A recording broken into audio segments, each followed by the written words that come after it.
உண்மையிலேயே உங்க அக்கா வார்த்தைக்கு நீ மதிப்பு கொடுக்கறன்னா நீ இங்கேயே இரு, இல்லைன்னா தாராளமா கிளம்பிப்போ. ஏற்கனவே வேதனையில இருக்கிற உங்க அக்காவுக்கு இப்படி ஒரு சங்கடத்தை வேற கொடுத்து நீ கஷ்டப்படுத்தணுமா என்ன?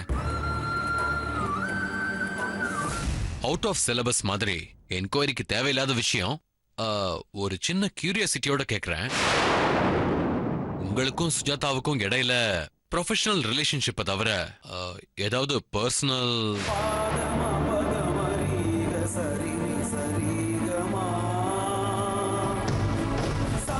நத்திங்.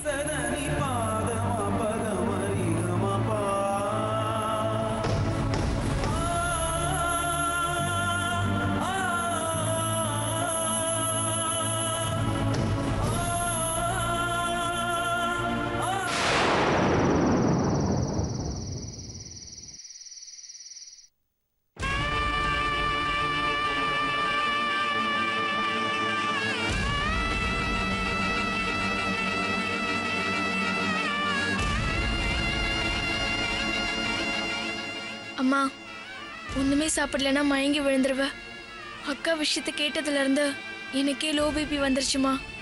வயசான காலத்துல இருக்கிற பிரச்சனையில உன் உடம்புக்கு ஏதாவது ஆயிட போதுமா? இந்தா. வேணாமா, என்ன ஆனாலும் பரவாயில்ல. அந்த கொடுமையை நீ பார்த்திருக்கணும். கம்பீரமா தினமும் வேலைக்கு போற சுஜாதாவை என் கண்ணு எதிரிலேயே போலீஸ்காரங்க அரெஸ்ட் பண்ணி கூட்டிட்டு போகும்போது என்னால தாங்க முடியல. நம்ம ஒவ்வொருத்தருக்கும் பார்த்து பார்த்து பண்ணா.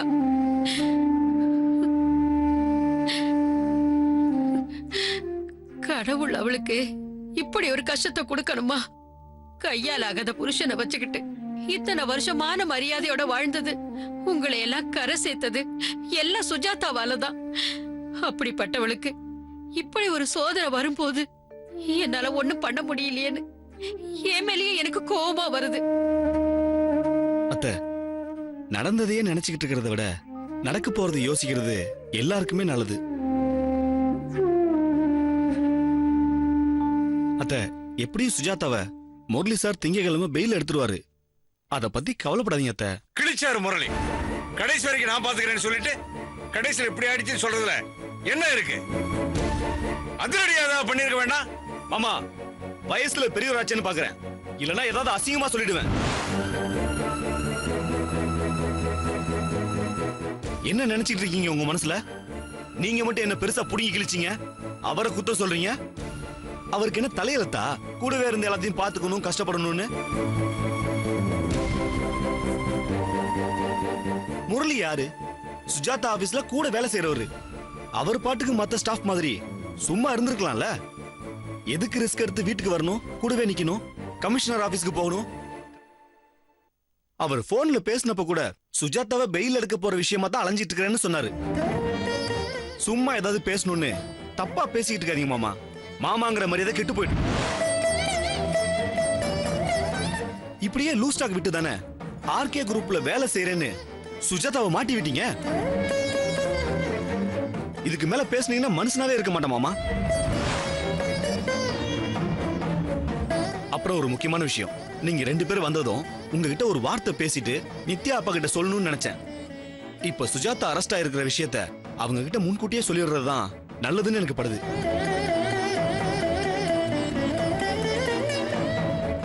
ஆமாமா, எனக்கும் அதுதான் சரின்னு படுது. இந்த பிரகாஷ் கல்யாணம் முடியற வரைக்கும் இந்த விஷயத்த சொல்லாம அக்கா கோவமா இருக்கிறதுனால வரலன்னு எங்களை பொய் சொல்றாமா. ஆனா நானும் இவரும் முடியவே முடியாதுன்னு சொல்லிட்டோம். இந்த விஷயம் ஒருவேளை அவங்க அப்பாவுக்கு தெரிஞ்சதுன்னா ரொம்ப தப்பா போயிடும். எதுக்காக மறைச்சீங்க? அப்போ உண்மையிலே சுஜாதா தப்பு பண்ணிருக்காங்களங்கிற அளவுக்கு கொண்டு போய் விட்டுரும். என்ன சொல்றீங்க அத்தை? எது நல்லதுன்னு உங்களுக்கு படுதோ அதையே பண்ணுங்க மாப்ள. பிரகாஷ் சொல்றதை எல்லாம் ஒரு பொருட்டாவே எடுத்துக்காதீங்க. அவனுக்கு காரியம் ஆகணும்னா என்ன வேணாலும் பண்ணுவான். நன்றி கட்டவ. ஏன் முகத்தை ஏன் பாக்குறீங்க? நான் பேசுனதான் எல்லாமே தப்பா படுது உங்களுக்கு. எனக்கு மட்டும் என் பொண்ணு ஜெயில இருக்கிறது கஷ்டமா இல்லையா? பொம்பளைங்க நீங்க வாய் விட்டு அலறீங்க, நான் ஆம்பளை உள்ளுக்குள்ளாரே கஷ்டப்பட்டு அழுதுகிட்டு இருக்கேன். சேகர், நீ சொன்ன மாதிரி இந்த விஷயத்த சொல்லிடுறதா நல்லது. பெரிய இடம் நாளைக்கு தெரிஞ்ச தப்பா போயிடும். இப்பதான் நீங்க சரியா பேச ஆரம்பிச்சிருக்கீங்க. அப்பப்ப இவரை விட்டு உங்களுக்கு ஷாக் ட்ரீட்மெண்ட் கொடுத்தாதான் சரியா இருக்கும்னு தோணுது. ஏங்க, நீங்க நித்யா அப்பாவுக்கு இப்பவே ஃபோன் பண்ணி சொல்லிடுங்க.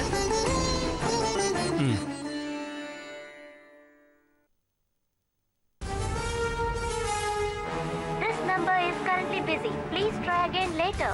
லைன் பிஸியா இருக்கு. ஒரு 2 நிமிஷம் கழிச்சு கால் பண்றேன்.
அடிச்சிட்டாங்களா மேடம்?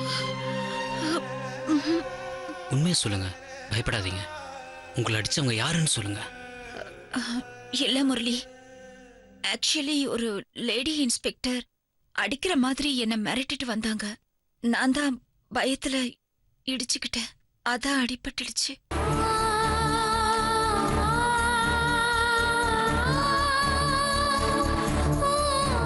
மனசுக்கு ரொம்ப கஷ்டமா இருக்கு மேடம் உங்களை இப்படி பார்க்கிறதுக்கு. இப்படி ஒரு அவமானத்தையும் அசிங்கத்தையும் அனுபவிக்கணும்னு எழுதி இருக்கு. என்ன பண்ண முடியும்? அந்த பணத்தை பத்தி டிசி கேட்டப்போவே உண்மையை சொல்லிருக்கலாமே. இப்போ அதுதானே உங்களை அரெஸ்ட் பண்ற அளவுக்கு கொண்டு வந்திருக்கு.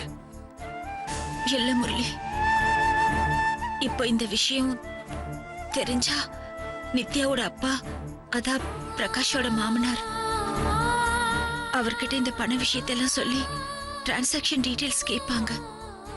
இதனால பிரகாஷோட கல்யாணத்துல எந்த பிரச்சனையும் வந்துடக்கூடாது. அவனுக்கு கல்யாணம் முடிச்சதுக்கு அப்புறம் அவங்க கிட்ட சொல்லி இந்த டீடைல்ஸ் எல்லாம் வாங்கிக்கலாம். அதுக்காக இவ்வளோ கஷ்டத்தையும் வலியும் நீங்க அனுபவிக்கணுமா? பழகிடுச்சு முரளி. என் தாத்தாக்கு நான் பண்ணி கொடுத்த கமிட்மெண்ட்.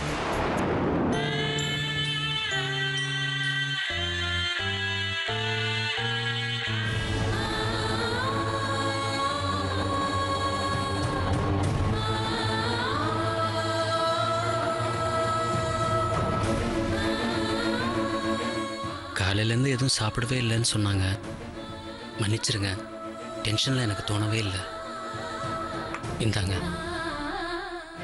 இல்ல முரளி, எனக்கு எதுவுமே வேண்டாம். இங்க பாருங்க மேடம், நீங்க எந்த தப்பும் பண்ணல. அப்புறம் எதுக்கு உங்களை நீங்களே பனிஷ் பண்ணிக்கிறீங்க? நீங்க தான் சொல்லுவீங்க பிரச்சனையை பார்த்து பயப்படக்கூடாது, தைரியமா ஃபேஸ் பண்ணணும்னு.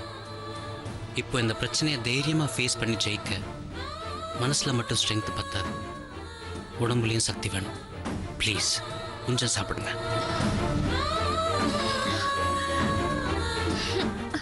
நான் உங்களுக்கு ஒரு நல்ல ஃப்ரெண்டுன்னு நினச்சிங்கன்னா சாப்பிடுங்க ப்ளீஸ், நம்ம ஃப்ரெண்ட்ஷிப்காக.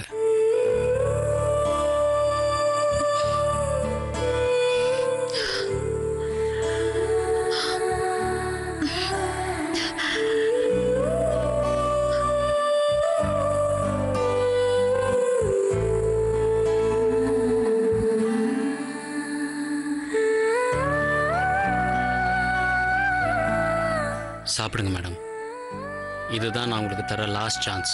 இதுக்கு மேலே நீங்கள் சாப்பிடல, நான் வாங்கி சாப்பிட்ருவேன். பசியில் எல்லாத்தையும் ஃபினிஷ் பண்ணி காலி பண்ணிடுவேன். அப்புறம் உங்களுக்கு ஒன்றுமே இருக்காது.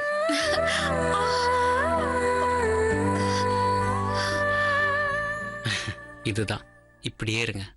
முதல்ல சாப்பிடுங்க.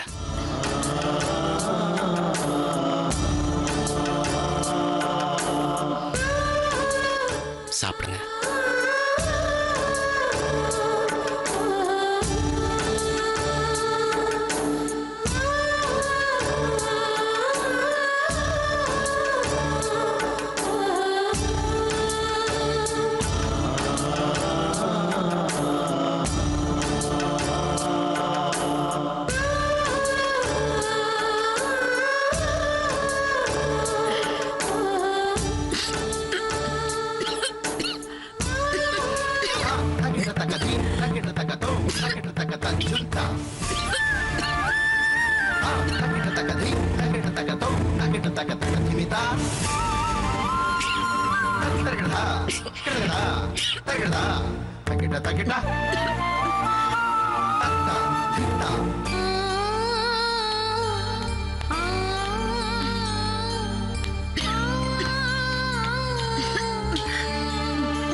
சாப்பிடுங்க.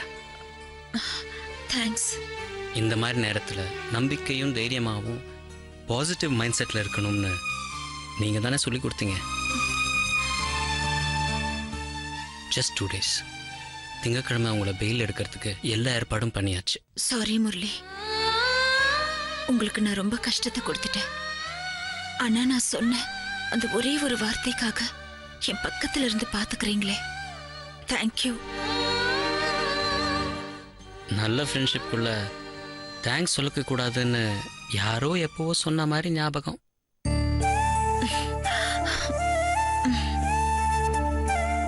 மேம், உங்கள் வீட்டாளுங்க கிட்ட ஃபோனில் பேசணுன்னா பேசுறீங்க. வேணாம் முரளி, இந்த நிலைமையில அவங்க கிட்ட நான் பேசினா அவங்க கஷ்டம்தான் படுவாங்க.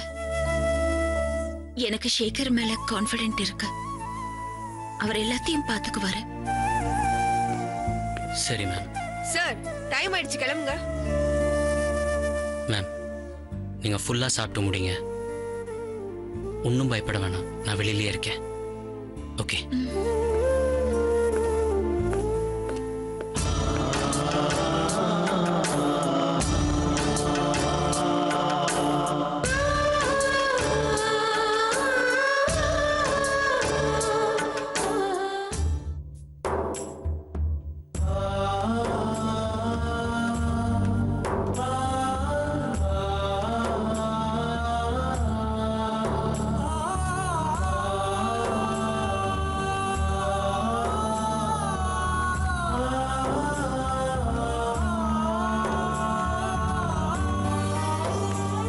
பிருந்தா,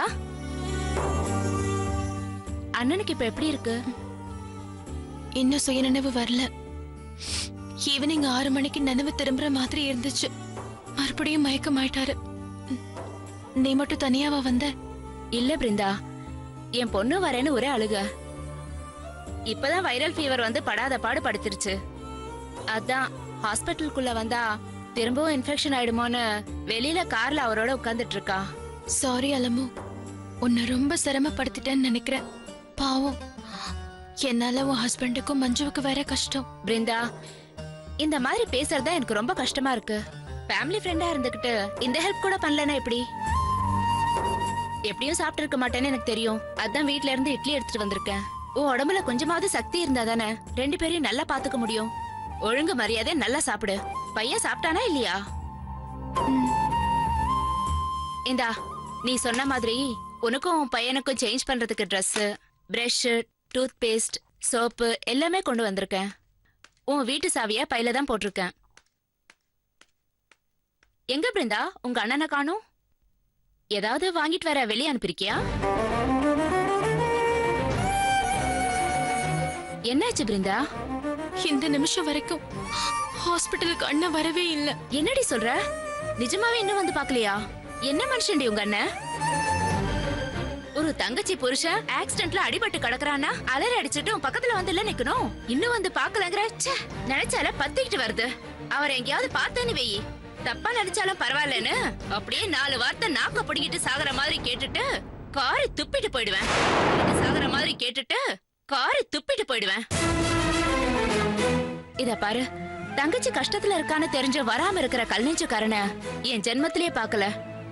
இந்த அண்ணனுக்கு தான் கல்யாணம் பண்ணி வைக்கிறேன்னு பையனை கவனிக்காம சந்தான அண்ணன் கூட தினமும் சண்டை போட்டுட்டு அண்ணன் அண்ணன் அலைஞ்சியா? இப்ப பாரு, சொந்த பந்தன்னு சொல்லிக்க ஒருத்தர் கூட ஹாஸ்பிட்டல் பக்கம் எட்டி பாக்கல. அண்ணனும் அர்ச்சனாவும் தான் வரல.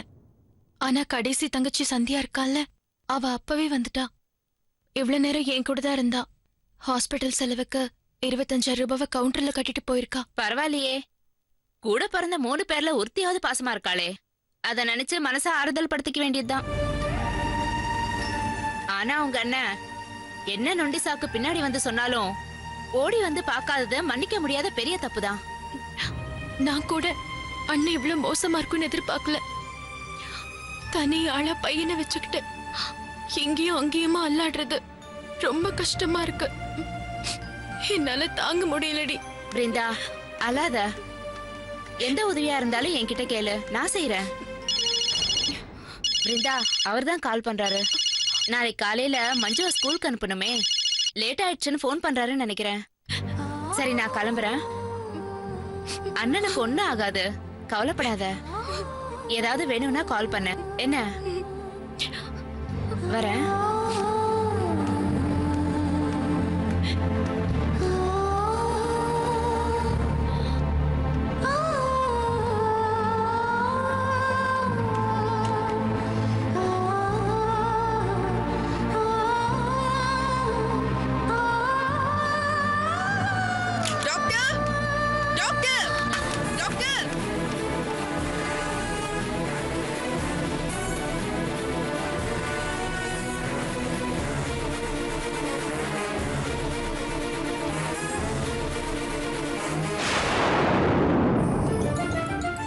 நல்ல வேளை நீ சுஜாதா மேடம் போனதுக்கு அப்புறம் எஸ்கேப் ஆயிட்ட. அதுக்கப்புறம் நடந்த கூத்த பார்க்கணுமே. அட, எல்லாரோட செல்போனையும் வாங்கி வச்சிட்டாங்கடா. டெலிபோன் லைனே கட் பண்ணிட்டாங்கப்பா. ஏதோ பூகம்பம் வந்த மாதிரி ஆபீஸையே உண்டிலன்னு ஆக்கிட்டாங்க. இந்த கலாபரத்திலயும் ஒரு நல்ல விஷயம் நடந்துச்சு தெரியுமா? காணாம போன என்னோட PF புக்கு கிடைச்சிருச்சு. டூப்ளிகேட் அப்ளை பண்ணணும்னு நினைச்சிட்டு இருந்தேன்ப்பா. அவங்க வீட்லேயும் அதே கதை தான். ரெய்ட் பண்ணுறேன்னு அவங்க வீட்டையும் உண்டு இல்லைன்னு பண்ணிட்டாங்க. சுஜாதா மேடம் எப்படி இருக்காங்க? அவங்கள பார்க்க அலோவ் பண்ணுறாங்களா? வேறு யாருக்காவது இந்த மாதிரி ஆயிருந்தா ரொம்ப அப்செட் ஆகி உடம்புக்கு ஏதாவது ஆயிருக்கும். ஆனால் மேடம் இந்த விஷயத்தில் ரொம்ப தைரியமாக இருக்காங்க. மனசுக்குள்ள வலியும் வேதனையும் இருந்தாலும் அதை ஓவர் கம் பண்ணி ஃபேஸ் பண்ணுற கட்ஸ் அவங்களுக்கு இருக்குடா. இப்போ மண்டே கண்டிப்பாக அவங்களுக்கு பெயில் கிடைக்கும்னு சொல்றியே, எதை வச்சு சொல்கிற?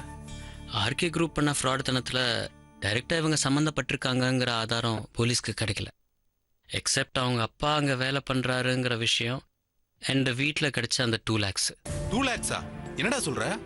ஆமாடா, அவங்க தம்பிக்காக அவங்க மாமனார் கொடுத்த பணம். அதுக்கான டீட்டெயில்ஸ் எல்லாம் மண்டே மார்னிங் வந்துடும். ஸோ அந்த ப்ராப்ளம் சால்வ் ஆகிடும். ஆனால் அவங்க அப்பா வேலைக்கு ரீசெண்டாக தான் போயிருக்காரு. ஆனால் அந்த லோன் விஷயம் கிட்டத்தட்ட 1 வருஷத்துக்கு மேலே ஆயிடுச்சு. அதனால சுஜாதாவுக்கு எதிராக வலுவான ஆதாரங்கள் காட்டுறதுக்கு எதுவுமே இல்லை. பரவாயில்லையாடா, விட்டா வக்கீல் மாதிரி கோர்ட்டுக்கு போய் நீயே வாதாடிடுவ போல இருக்கு. டேய், தமாஷ் பண்ணுறதுக்கெல்லாம் இது நேரமா? இப்போ ஃபர்ஸ்ட் ப்ரையாரிட்டி இவங்களை நல்லபடியாக மண்டே வெளில கொண்டாடணும். அடுத்தது தான் ரொம்ப இம்பார்ட்டண்ட்டான விஷயம்.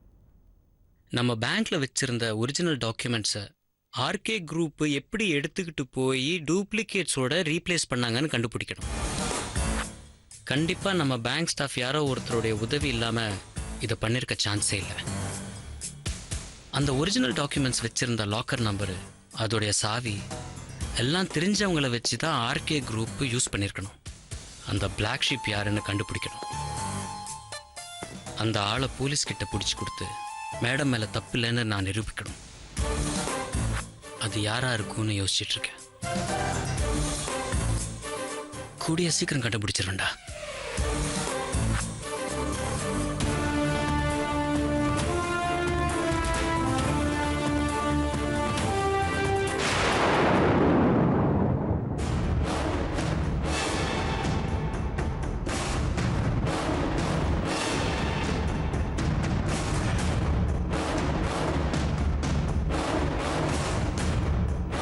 மாமா, மாமா, யாருக்கு இந்த நேரத்துல போன் பண்றீங்க?